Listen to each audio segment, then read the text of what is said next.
Good morning everybody, thank you for joining me. Today I'm just taking a short hop down to Essex. Today I'm going to a very special place where the public rarely gets to see, but I bet you've been influenced by it. Ford Motor Company's Research and Development Facility at Dunton in Essex.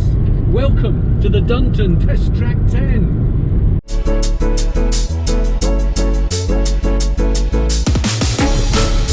Chuffed to bits. Isn't it amazing? Buns of steel and liver transplant, sand. Yeehaw!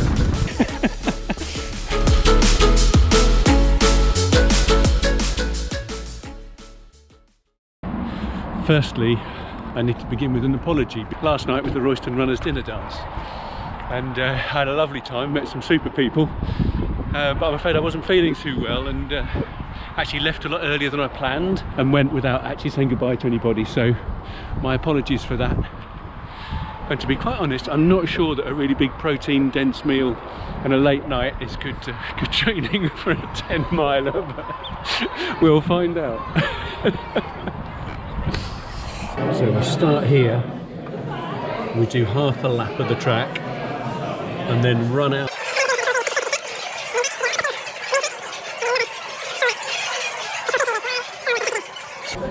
And that should be 10 miles. Just going down to the start line. I was thinking I might structure this video as 10 things you didn't know about Ford Dunton Campus here in Essex. I'll try and do one fact every mile and we'll see how we get on. So the reason why we're here is actually to support St Luke's Hospice, which is a local charity that provides compassionate care for people whose illnesses are no longer curable. And there's a really great turnout today, so hopefully raise plenty of money for charity. On your marks! Get set! Go! Thank you.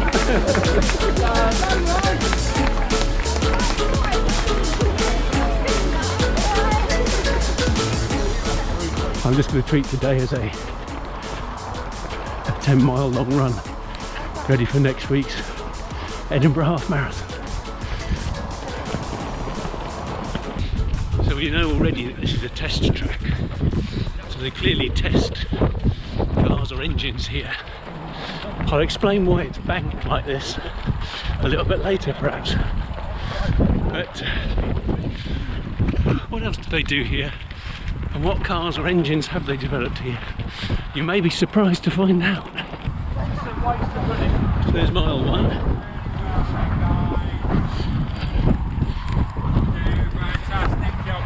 So Henry Ford pioneered the notion of an assembly line. This is back in like 1910. And this is where you had groups of specialist workers and the vehicle moved between each of those specialist workers. So it avoided duplication of labour. They then used the same process to structure Ford of Europe. So this place, Dunton, worked very closely with a technical centre in Germany, in Cologne. And this is the design centre for all of Ford of Europe. It's not just the look of the car, bodywork design. There's also engineering elements as well.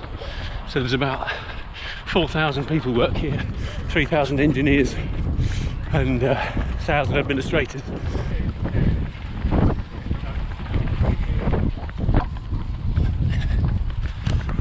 Mile 3, this is the special surfaces test track where there's all sorts of different terrain that they can practice driving the cars over again and again, maybe testing out suspension components or making sure that the cars don't rattle themselves to bits. There's diffuse pattern vehicles where they're painted in a way that you can't see the shape of the car, so that casual observers, when they do road tests, can't actually see those little design nuances that the Ford engineers are testing. That's the leaders. Again, probably running twice as fast as I am. We're only at 3.6 miles and they must be in 5.5 by now. Well, we're now back on the track. Another big banked section. So I mentioned this house is the Ford Design Centre for Europe. Have they designed anything you've ever heard of? Oh yeah, this place designed the Ford Fiesta, Britain's most popular car, bar none, for 40 years.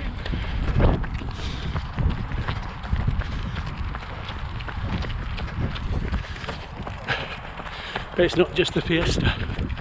This place is responsible for the design of the Transit. Once again, Britain's most popular van for 4 decades.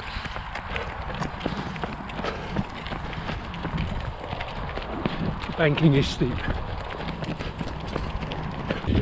Fact 5 for mile 5 is not only do they design workhorses like the Fiesta and the Transit, but this is also the home of Team RS, part of the specialist vehicle engineering team. And they created such historic performance vehicles. People my age will remember the Fiesta XR2, the Escort XR3i, Sierra XR4i, and it later became RS models.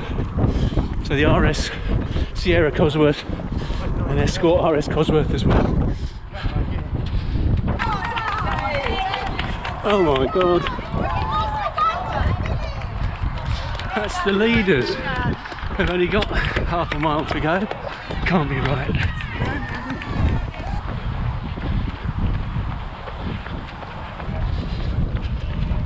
So fact 6 for mile 6.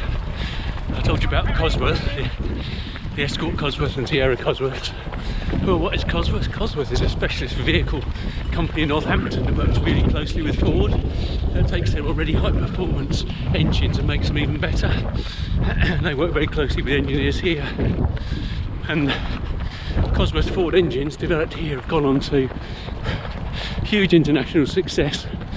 I mean, the Indy 500, America's greatest race, won 10 years on the bounce by Ford Cosworth engines in the 70s and 80s. And Michael Schumacher's first Formula 1 World Championship, that was in a Ford powered Benetton. So we're back at the Special Surfaces track for fact 7 of mile 7. I was talking about Cosworth and all that, but this place isn't just about gas guzzling high performance engines either. This is also the place where they developed the Econetic and EcoBoost ranges, producing really ultra low emissions and fuel efficient cars and engines. So I haven't talked about my goal yet, and the idea is sub 10-minute miles, so sub 1 hour 40 for the 10 miles, that'd be lovely. So I should give a special thanks to the Pitsy runners, who were that group behind me. They were keeping a lovely pace. Oh, they still are keeping a lovely pace. At about 9:45, something like that, which is perfect. So thanks, Pitsy. So these diffuse pattern wraps that you can see on these vehicles. I also need to thank one of the Pitsy team who told me that they would, before they used to wrap them, they would paint the vehicles with diffuse patterns and other devices to stop helicopters being able to fly over the site and spot what was going on.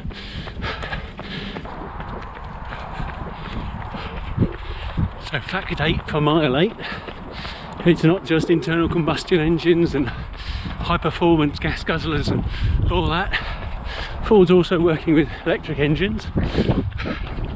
But even as far as the late 1960s, not long after this place had opened, they put forward the theory of a prototype electric car called the Ford Commuter, which, as you can see, used to run on 4 standard 12-volt car batteries under the seats. Thanks, Marshall. Back on the track, last 1.5 miles.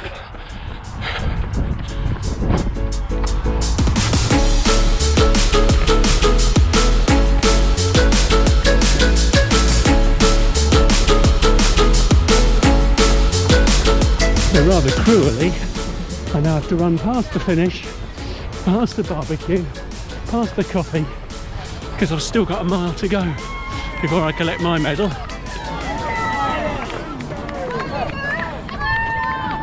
So fact 9 for mile 9 is that nothing to do with cars. This place also is responsible for developing ways of separating different kinds of plastic for more efficient recycling. And during COVID, a group of the engineers here were helped to deliver the 10,000 ventilators to the NHS in just the space of 12 weeks. And these guys played a large part in that.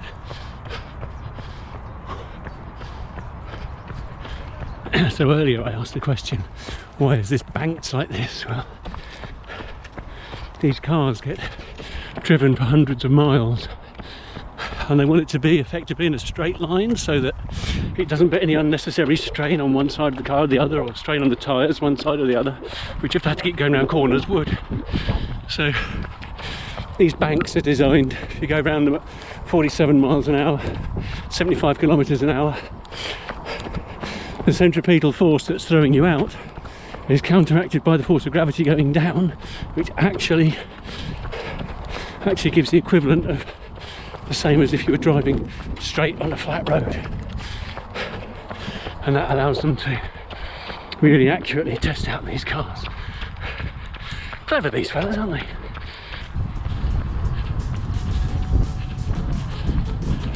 That's about as old as I feel. Last bit, there's the finish. So as we head down for mile 10 and the finish, fact 10 is actually a running fact, believe it or not. Let me ask you a question. Who was the last British guy to win the London Marathon? Any idea? I can tell you it was 30 years ago in 1993. He won it in a time of 2 hours 10 minutes. His name was Eamon Martin and he worked at Dunton Campus in Basildon. Oh, I can smell that barbecue now.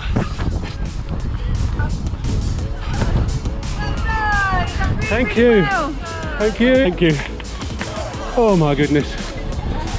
Let's stop the watch.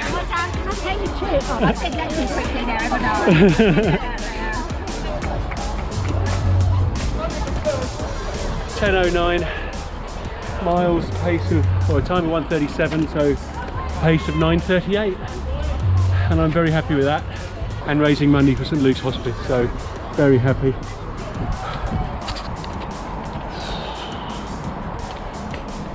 There we are, all done. Thanks for coming with me, I hope you enjoyed it. And as Henry Ford said, what is past is useful only as it suggests ways and means to progress. He was a clever fella, that Henry Ford. So thanks very much for coming, and I hope you'll join me next week when I'm driving up to Scotland, to Edinburgh, to take part in the Edinburgh Marathon Festival, and I'll be doing the half marathon. That'll be a belter.